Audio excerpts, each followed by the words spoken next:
Welcome to OCD Recovery's Real Talk today with me and Sabine. So Sabine has never done a real talk before. Her story is going to be really good just for women in general, but just I'm going to let Sabine throughout the real talk share where she's been, what she's went through. Sabine, you've been in for how long ago was your first call, would you say? In I think January it will be 2 years. Okay. Yep. And wow. And the improvements I've seen in you alone just in those 2 years Oh, are massive. So thanks. I want to jump right into it with the first question.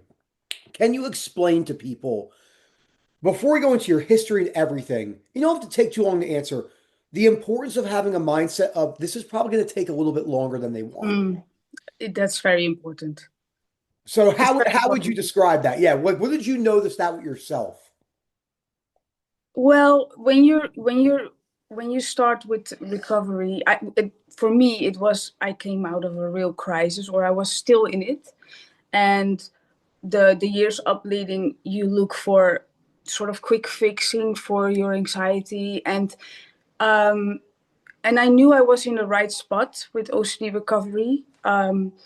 And still, you notice that, for example, when I ordered the books, I got them home and I was really skimming through them, like, where's the answer to my question or my theme? Yes. And Yes. yeah, soon you notice that's not the way it goes.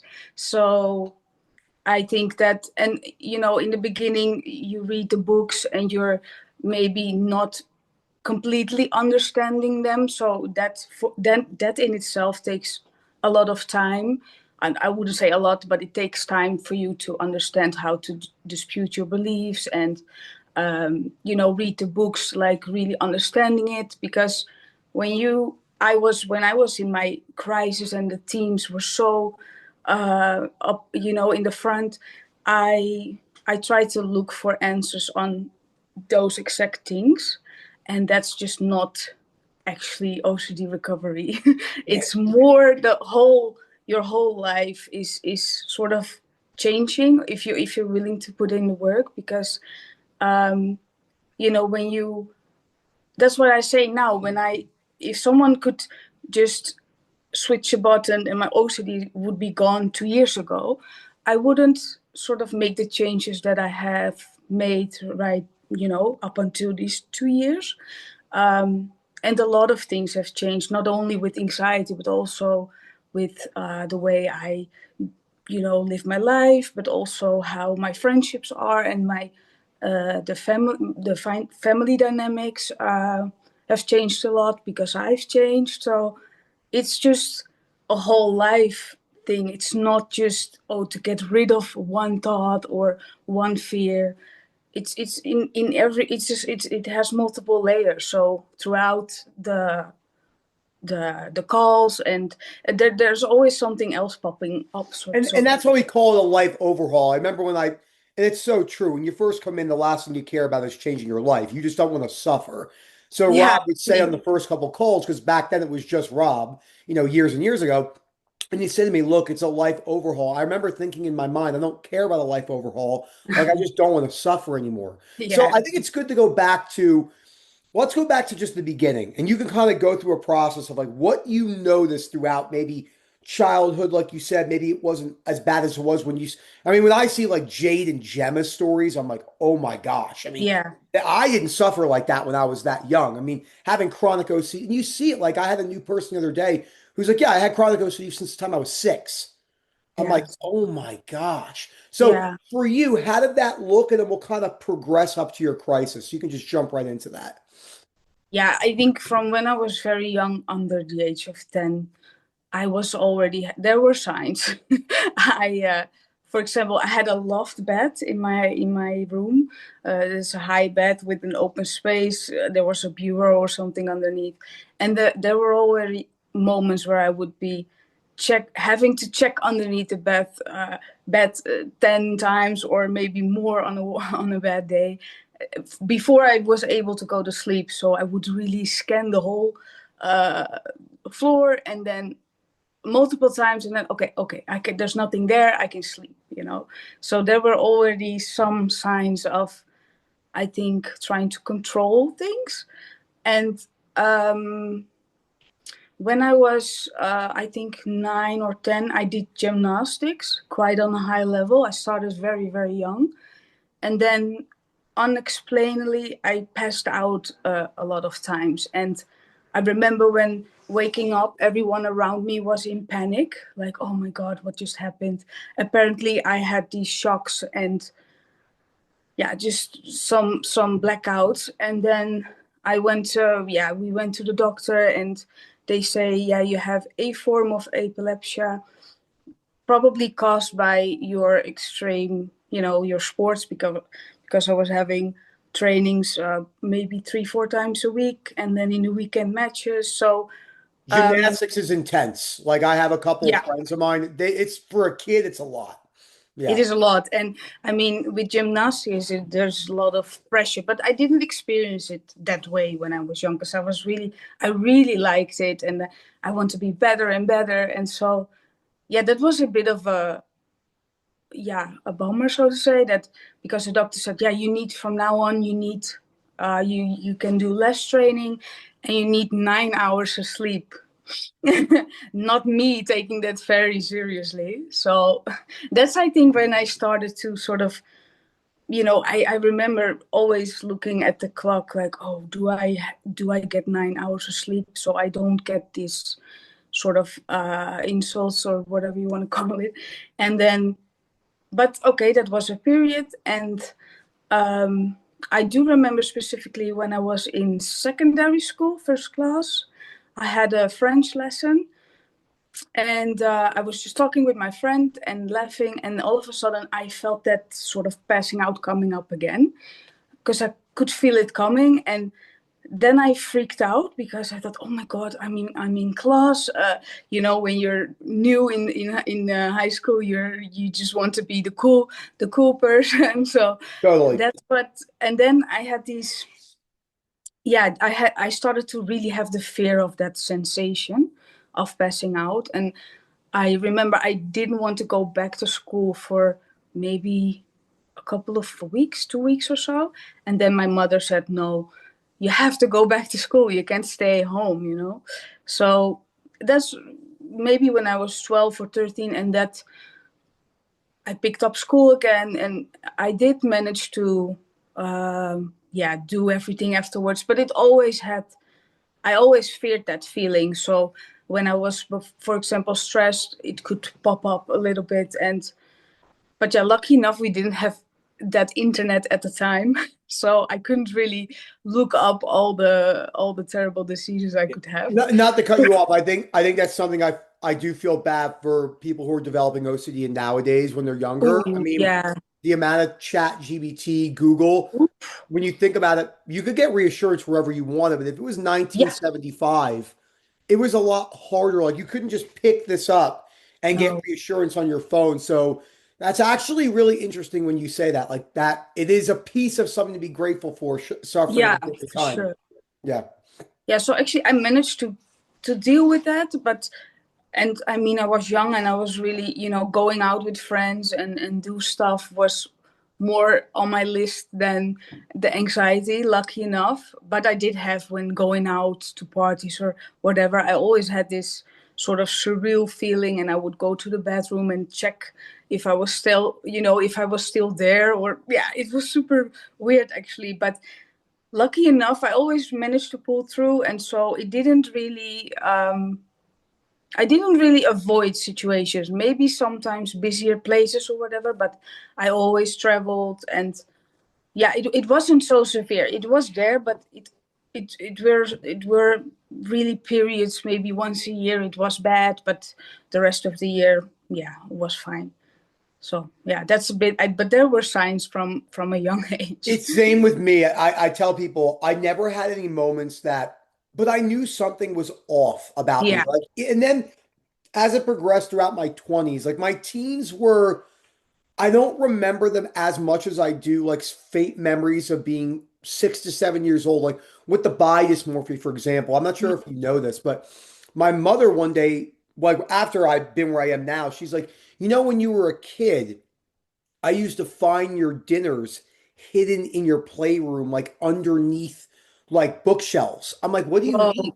She goes, you would tell me you would eat, but you never would. And then I would go to you and say, Nicholas, I found your food. And you would like try to lie to me and be like, that's not mine. And my mom's like, but she's like arguing with a 7-year-old would make no sense because she realized. So I'd imagine at the time I wasn't doing that because of the fear of like being full and the way it made my body feel of like gaining weight. But then Mm, when I got into my 20s, I realized, okay, something is weird here. Like, why do I have to like do these rituals? And but there was no major anxiety, so you're like, oh, it's not that yeah, big of a deal. So for you, the next thing I want you to talk about is when did it get really bad for you, and then what happened from there? yeah. I think really bad. I think about 4 years ago, I was in. I had a very long-term relationship, 12 plus, 11 plus years, something like that. And in the last maybe 6 years, we tried to have children. I wanted to become a mother really bad, and my ex-partner wanted to have children as well. And so we started to, you know, don't use protection anymore. And I had the feeling, yeah, it's gonna be, then it happens because that's what you learn, when you want a baby, you can get a baby, or, Totally, yeah. totally. And then it didn't happen for a very, yeah, I think 1 or 2 years before I went to see a doctor. Um, and then we started all kinds of treatments, like, yeah, in the Netherlands it's called IUI, and then you go to IVF, and that was something before the crisis I've been through. So IVF and IUI, and every time the disappointment of not being pregnant, and then I did have social media. So that was when I was really obsessed with everything around becoming pregnant. So I would, I followed 100 accounts of people who weren't able to get pregnant, but they found the one cure, and it was really obsessive. Like, oh, I can't eat red apples. I need to eat green apples, and I can't eat fries anymore. And so that also took over my way of dealing with food. I would really restrict myself up to maybe 10, 10 foods or I something. can relate to that so much. Oh yeah, yeah. And 1,000 supplements a day, no, that's much, but a lot.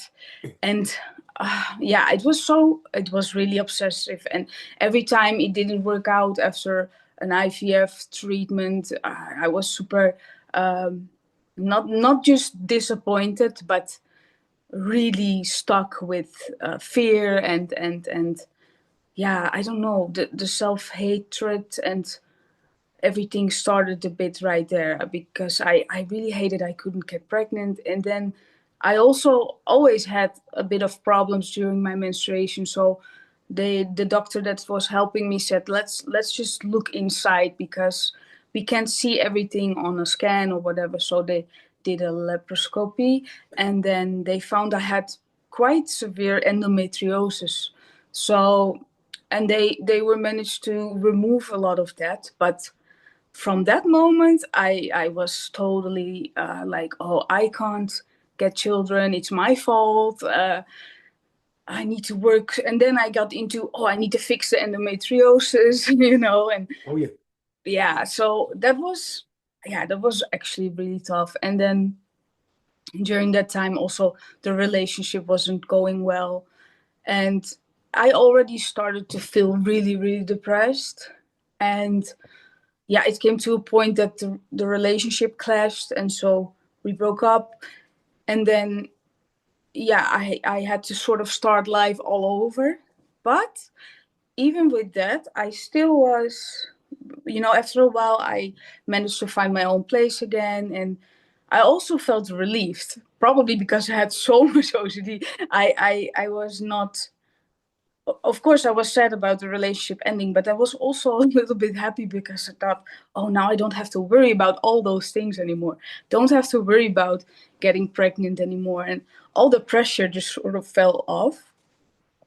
And then for a while, it went well again. Um, I was also very driven to make something of my life, and I went out again, and then I met my current boyfriend, David, and everything seemed really good, you know. I was like, oh, this was it. And was also a little bit magical thinking at the time where I was, oh, there was probably a reason, because that's what a lot of people say. You didn't get pregnant with that person, you know, you're good now. And so I started life again and met David, and everything seemed pretty fine.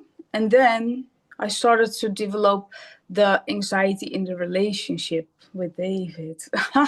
Like, Not to cut you off real quick, Sabine. This is actually, yeah, I just want to add one go. thing is the amount of people I work with where they think they're better than they are because they're in a transition period, especially when Yeah, there's like a pregnancy, motherhood relationship, and then they get into a relationship, and I've seen people's OCDs like a rocket ship just blast yeah. off. Yeah. Yep.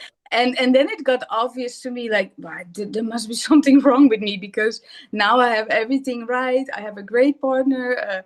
My life is good. I don't have any stress. I thought I did. And then yeah, I don't know what happened exactly, but after a year or so, I Guess who's got. barking at the door? Get Oh him. yeah, of course. What did I tell you? I heard her out there. I heard her out there doing this with her leg. I'm like, she's gonna bark.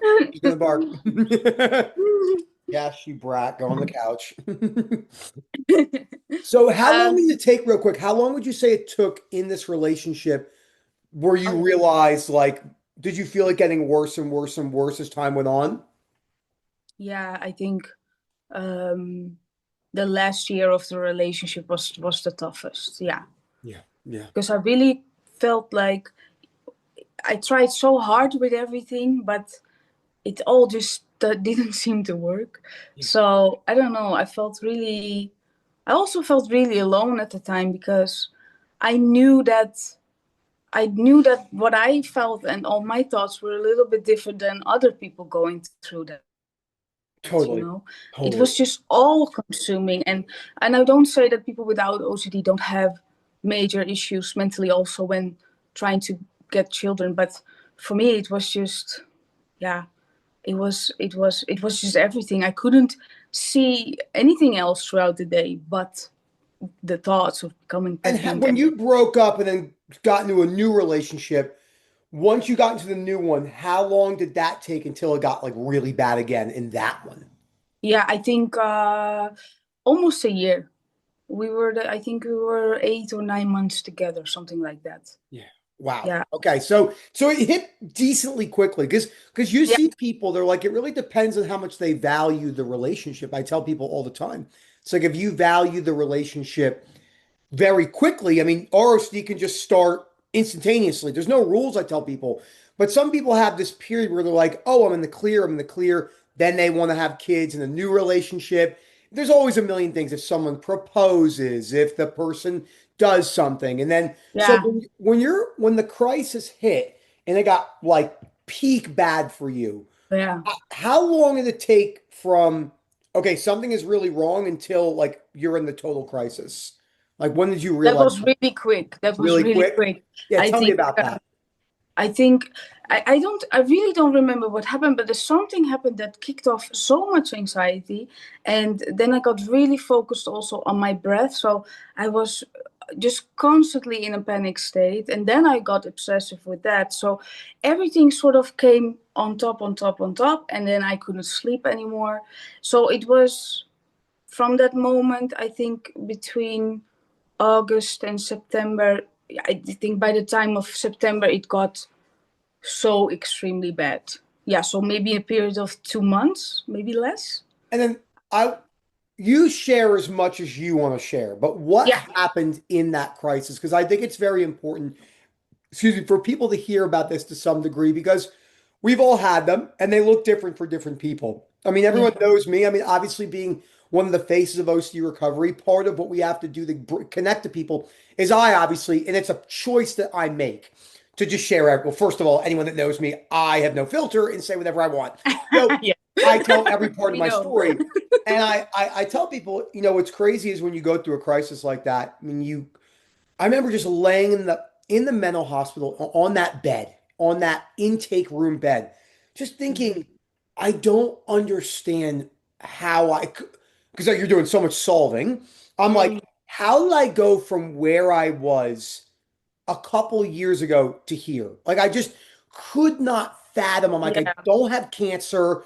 I don't have ALS. Like, Same. Yeah. I'm like, I don't have a problem that I didn't lose two legs in a car accident. And you No. just sit there and you're like, how is it? And then, as you know, you try and tell people what's going through, and Oh. they just sit there and they're like, oh, Okay. like, all right. Yeah. I love that story where I told the girl and I'm like having the meltdown about all of it. And I love it. She's got her clipboard like this. And like the face that she was making, and I said to her, Be honest with me. Have you ever heard?"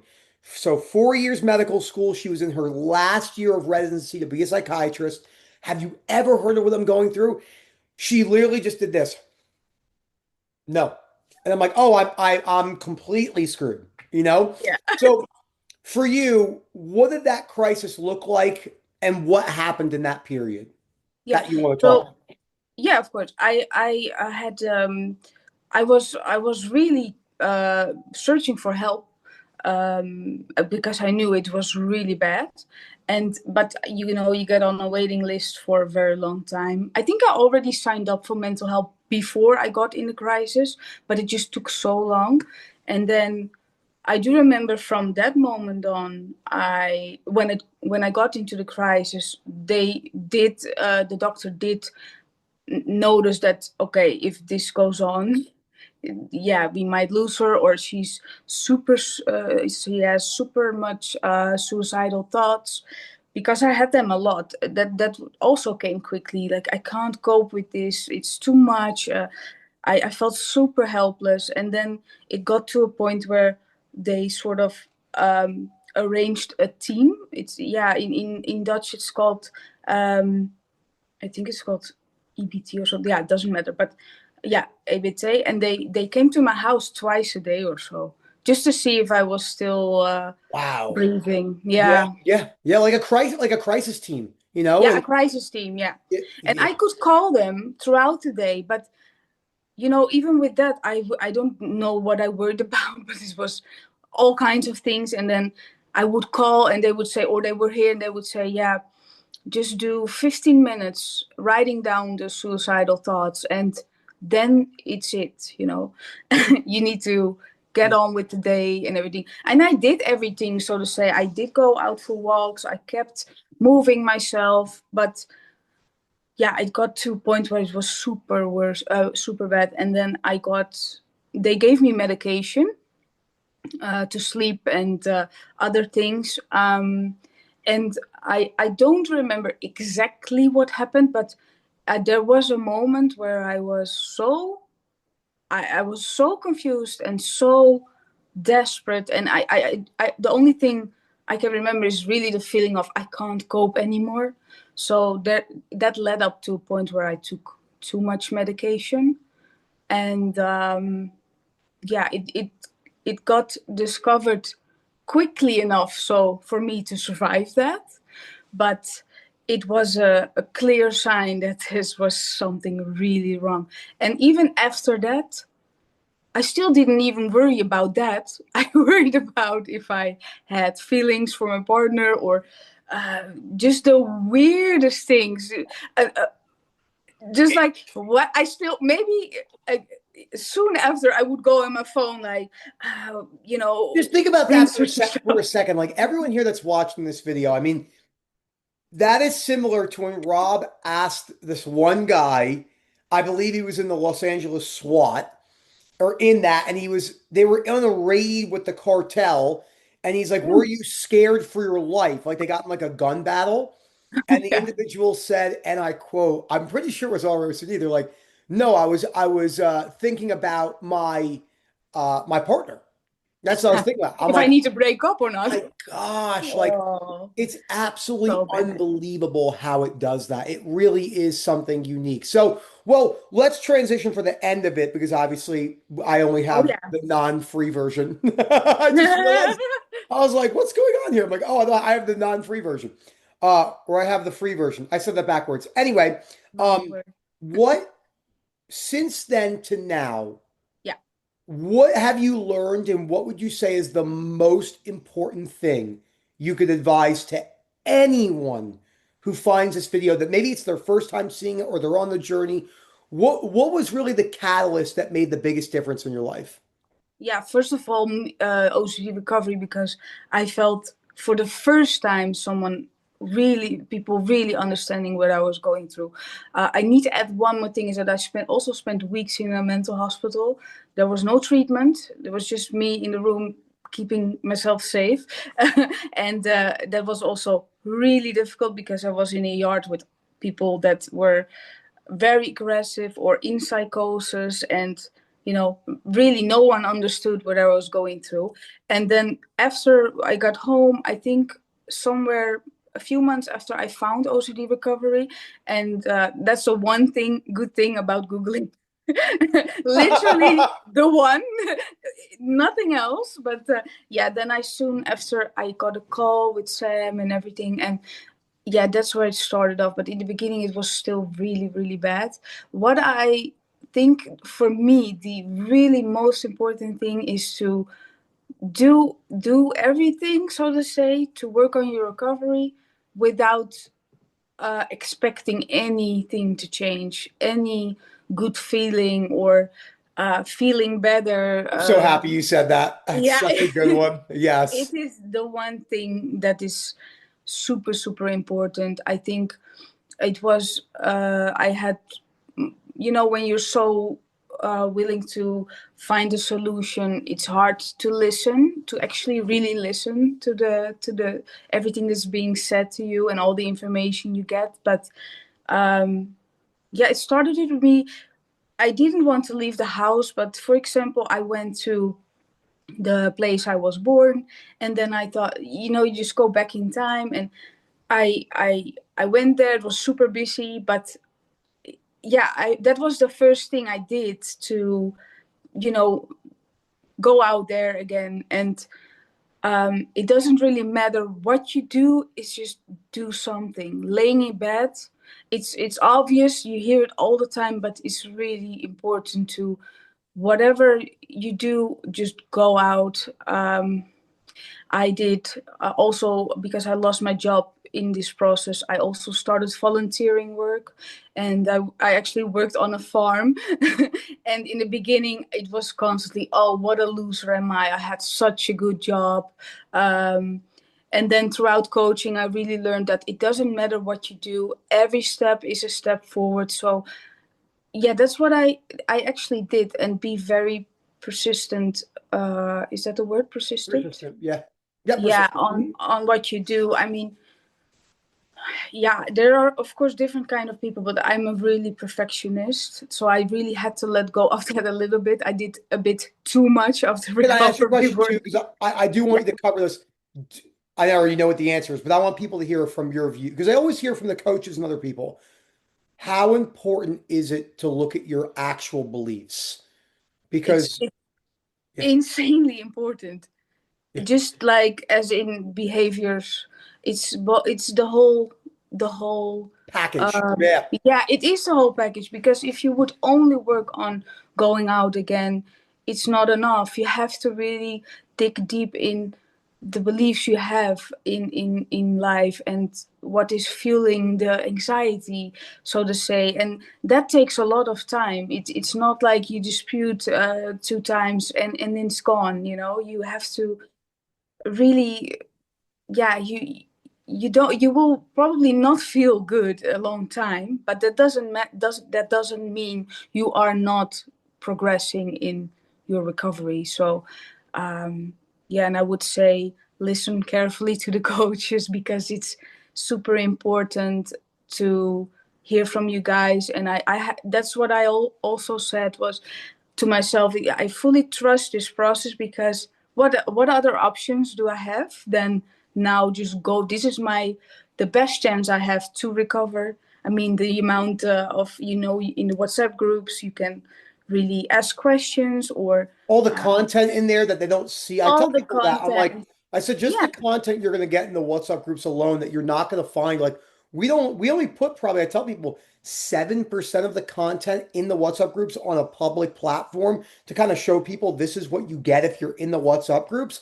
I mean, people don't realize, like, I got my next one right here, those videos I make of the drawings. yeah, like that. Like, those don't go anywhere but the WhatsApp groups. Like, I just make them for that.